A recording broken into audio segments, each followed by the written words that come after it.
নমস্কার, আমি গোপা গঙ্গোপাধ্যায়। আজকে আবার এসছি আপনাদের কাছে আমার কিছু প্রশ্ন আর কিছু মনের কথা তুলে ধরার জন্য। আসলে প্রশ্নটা হলো, কালকে সুপ্রিম কোর্ট থেকে একটা ভার্ডিক্ট বেরিয়েছে। যেসব সারমেয়দের পথের থেকে তুলে নিয়ে যাওয়া হয়েছিল তাদের নির্বীজকরণ এবং ভ্যাকসিনাইজড করে আবার তাদের ফিরিয়ে দেওয়া হবে। খুব ভালো কথা, সাধুবাদ। সোশ্যাল মিডিয়াগুলোতে উপচে পড়েছে পশুপ্রেমীদের, মানবিক মানুষদের স্বস্তির নিঃশ্বাসে যে অবশেষে কোর্ট মানুষের এই মানবিক আন্দোলনের দামটা দিয়েছেন। আমার যেন কোথায় মনে হচ্ছে জানেন তো, আসলে কোর্ট ঘুরিয়ে তাদের পুরনো ভার্ডিক্টটাই বহাল রেখেছে। কারণ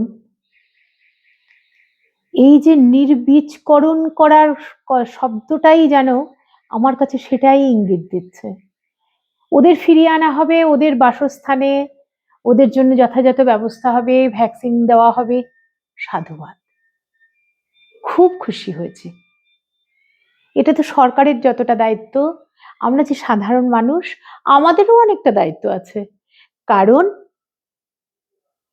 আমরা তো ওদের সঙ্গেই বাস করি একসঙ্গে এই পৃথিবীতে। পৃথিবীটা ওদেরও যতটা আমাদেরও ততটা। যেহেতু আমরা মানুষ, আমাদের বোধ চেতনা, মানবিক মূল্যবোধ অনেক বেশি, তাই ওদের খুব অল্প চাহিদার অনেক বেশি দেওয়া মূল্যটুকু আমাদের তো দিতেই হয়। আমাদেরও তার সমান দায়িত্ব ওদের ভ্যাকসিনাইজড করা, ওদের ভালোবাসা খাবার দেওয়া,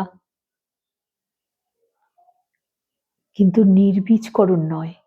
ওদের নির্বীজকরণ যদি করা হয় তাহলে ভাবুন তো, আমাদের দেশীয় কুকুররা কি আলটিমেটলি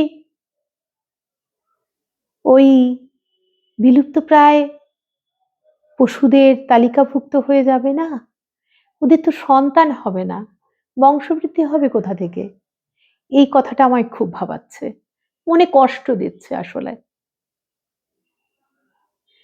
এটা সুপ্রিম কোর্টের ঠিক মানবিক রায় বলে আমার যেন মনে হচ্ছে না। যারা আমার এই চ্যানেলটা দেখেন কিংবা দেখতে চান, ভালোবাসেন, এটা তাদের কাছেই বলা যায় বলে আমি বলছি। প্রত্যেকটা মানুষের কাছে বলছি, যারা ওদেরকে ভালোবাসেন, যারা মানবিক মানুষ, তাদের কাছে এই রায়টা বোধহয় মানবিক হয়নি।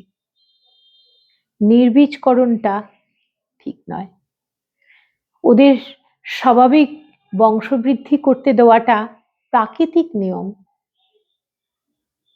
সেই নিয়মে মানুষ ব্যাঘাত ঘটাতে পারে না।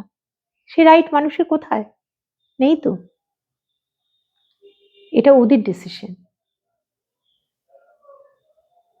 সব পশু পাখি সবাই আমাদের ডিসিশনটা মেনে নেবে, কথা বলতে পারে না, প্রতিবাদ করতে পারে না বলে তাই কি?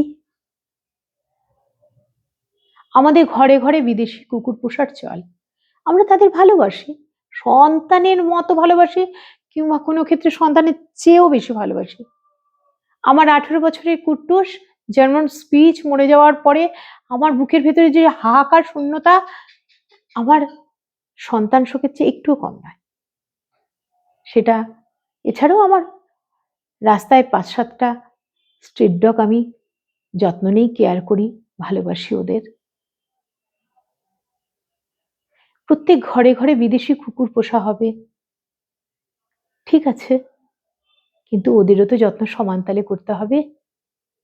ওরা আমাদের দেশের সম্পদ। মানুষের একলা থাকার সময় ওরা ওদের ভালোবাসা দিয়ে আমাদের জাগিয়ে রাখে, ওরা আমাদের নিশ্চিন্ত ঘুম দেয়। আপনারা ভাবুন, এ রায়টা বোধহয় ঠিক হয়নি, ভুল হয়েছে। কোর্টের একটা সার্বিক পর্যবেক্ষণ করা উচিত ছিল বলে মনে হয়। এই যে পেট শপগুলোতে ছোট্ট ছোট্ট দুধের বাচ্চা এনে ডিসপ্লেতে সাজিয়ে রাখে, বিক্রি হলে ভালো, না হলে তারা মরেও যায় অযত্নে। আমি দেখেছি, আমি যে পেট শপে আমার গোল্ডেন রিট্রিভার তারপরে জার্মান স্পিচকে নিয়ে যেতাম, সেইখানে দুটো স্পিচ দিনের পর দিন ছোট্ট খাঁচায় বন্দি, একটা তো মরে যেতে দেখেছি। আমার খুব কষ্ট হয়েছিল। এটা তো একটা পেট শপে নয়, সারা ভারতবর্ষ জুড়েই চলছে এটা। এটার দিকে সরকারের দৃষ্টি আকর্ষণ সবার করা উচিত। এটা চলতে পারে না। ওদেরকে জোর করে এই যারা ওদের সেই কি বলবো, বাচ্চা হওয়ানোর যে একটা সিস্টেম চলে, যাদের আমরা ঘরে পুষি, তারা আমরা দুটো কুকুর যাদের পুষতে পারি না, তাদের স্বাভাবিকভাবে জনন প্রক্রিয়া হয় না, সেই জনন প্রক্রিয়াকে করার জন্য সমস্ত জায়গায় মাস্টাররা রয়েছে, তাদের ওখানে আমাদের ডগ পৌঁছে দিয়ে আসতে হয়, তারপর তাদের সন্তান জন্মে। বা এটা একটা ব্যবসায় পরিণত হয়েছে। অর্ধেক মানুষ ভালোবাসতে ভালো লাগছে বলে কুকুর নিয়ে যাচ্ছেন, তারপর তাদের যত্ন না করে পথে ছেড়ে দিচ্ছেন। দামি দামি বিদেশি স্পেসিসের কুকুর, তারপরে তাদের থাকার জায়গা নেই, তারা আদরে বড় হয়ে তারপরে নিঃস্ব, না পারে পথের কুকুরের সঙ্গে মিলিয়ে নিতে, না পারে গৃহস্থান। তাদের জন্য রিহাব অবশ্য অনেক মানবিক মানুষ এগিয়ে আসছেন, তাদের অনেক ভাবে তাদের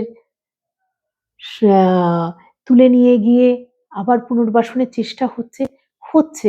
এ বিষয়ে সরকার একটু নজর দেওয়া উচিত। এই নিয়ে কথা বলুক। নির্বীজকরণ কেন? নির্বীজকরণ করাটা ওদের ব্যক্তিগত মতামতের উপর নির্ভর করে। আমার সন্তান হবে কিনা যদি ডিসিশনটা আমি নিই, তাহলে কুকুর মা ঠিক করবেন তার সন্তান হবে কিনা। কোর্ট নয়, মানুষ নয়। এটুকু আমার বলার কথা ছিল।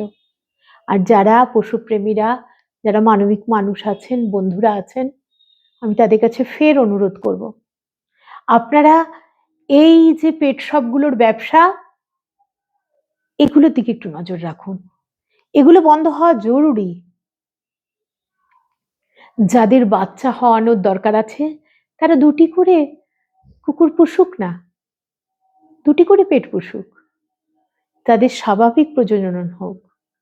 ছোট্ট 6 মাসের ছোট্ট ছানাটাকে নিয়ে জোর করে একটা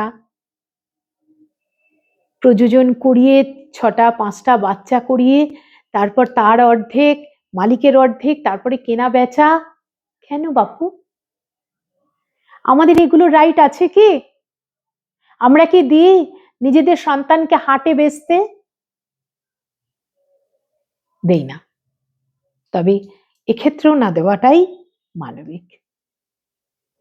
আমি আবারও বলি, যারা আমার চ্যানেলটা দেখেন, আমাকে ফলো করেন, আমার কথা শুনতে ভালোবাসেন, তারা অন্তত আমার এই কথাগুলো অনেকের কাছে পৌঁছে দিন, যাতে এই দীর্ঘদিন ধরে যে সারমেয়দের নিয়ে, আমাদের অত্যন্ত ভালোবাসার প্রাণীদের নিয়ে হিন্দু ধর্মের একটা বিশেষ ভার ওরা বহন করে। এই হিন্দু ধর্মের সঙ্গে ওদের একটা গভীর সম্পর্ক রয়েছে। হিন্দু ধর্মে ওদের অনেক বড় জায়গা দেওয়া রয়েছে। আসুন না, ধর্ম বাদ দিয়েও মানব ধর্মটাকে তো আমরা পালন করতে পারি। আমার কথাগুলো অনেকের কাছে পৌঁছে দিন, যাতে আমার মতো করে সবাই একবার একটু ভেবে দেখুক, আর একবার একটা আন্দোলন হোক। আমরা নির্বীজকরণ চাই না। ওরা সন্তান সন্ততি নিয়ে ওরা ভরে উঠুক ওদের মতো করে। নমস্কার।